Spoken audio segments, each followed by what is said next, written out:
ज्योतिबा फूले। तो लड़कियों को पढ़ा के तुम क्रांति लाओगे। अरे क्रांति लाने का इतना ही शौक है तो देश के स्वतंत्रता संग्राम में जुड़ो। अंग्रेजों की गुलामी तो सिर्फ 100 साल पुरानी है। केवल द्वारा किया गया है। ब्राह्मण रक्षा मंच एक बृहद कार्यक्रम मनाने जा रहा है जिस पर इस तरह के नए समाज की शुरुआत करेंगे, सत्यशोधक समाज। सबसे बड़ा उद्देश्य रहेगा कि किसी को शूद्र नहीं दलित कहा जाए।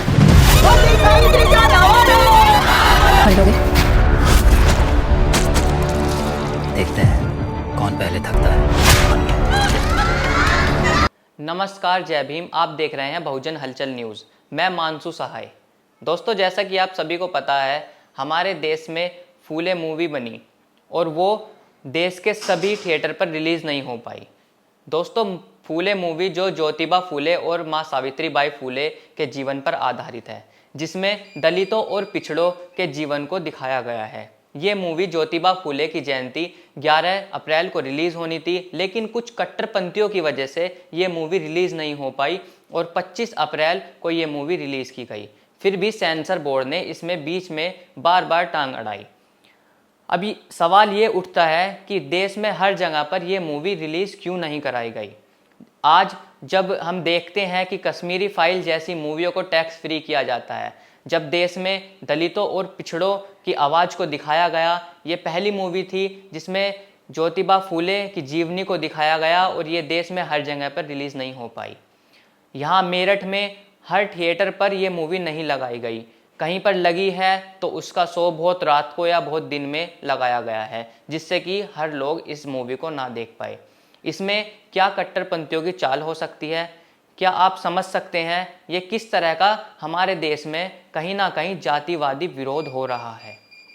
अब जब हम सोचते हैं कि हमारे देश में दलितों और पिछड़ों की आवाज़ को उठाया जाए तो इस तरह की मूवी बनाई जाती है।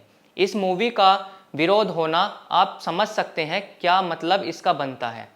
जब भी आने वाले समय में कोई डायरेक्टर किसी पिछड़े वर्ग को या किसी गरीब वंचित को वर्ग को उभारना चाहेगा या उस पर आवाज़ उठाना चाहेगा या उस पर मूवी बनाना चाहेगा, तो वो इस चीज़ को देखकर कभी भी उस पर मूवी नहीं बनाएगा।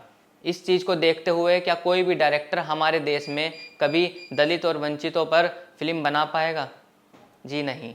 मेरा आप सभी से अनुरोध है कि ज़्यादा से ज़्यादा संख्या में आप लोग थिएटर में जाएं और इस मूवी को ज़रूर देखें और देखें कि किस तरह से हमारे देश में उस समय आज़ादी से पहले दलितों और पिछड़ों पर अत्याचार होता था और किस तरह से ज्योतिबा फूले ने वहाँ पर उस समय आवाज़ उठाई और माँ सावित्रीबाई फूले, जो कि एक तरह से हम देख सकते हैं कि हमारी स्त्रियों और हमारी महिलाओं की बहुत बड़ी मसीहा थी, जिन्होंने शिक्षा का पूरी तरह समर्थन किया।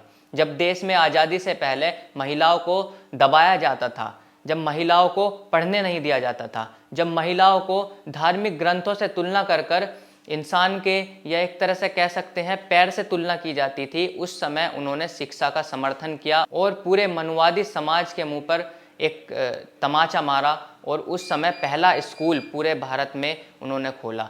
इस पर आधारित ये फिल्म है। आप ज़्यादा से ज़्यादा संख्या में जाकर उसे देखें। मेरा आपसे यही अनुरोध है। धन्यवाद। नए समाज की शुरुआत करेंगे, सत्यशोधक समाज। सबसे बड़ा उद्देश्य रहेगा कि किसी को शूद्र नहीं दलित कहा जाए।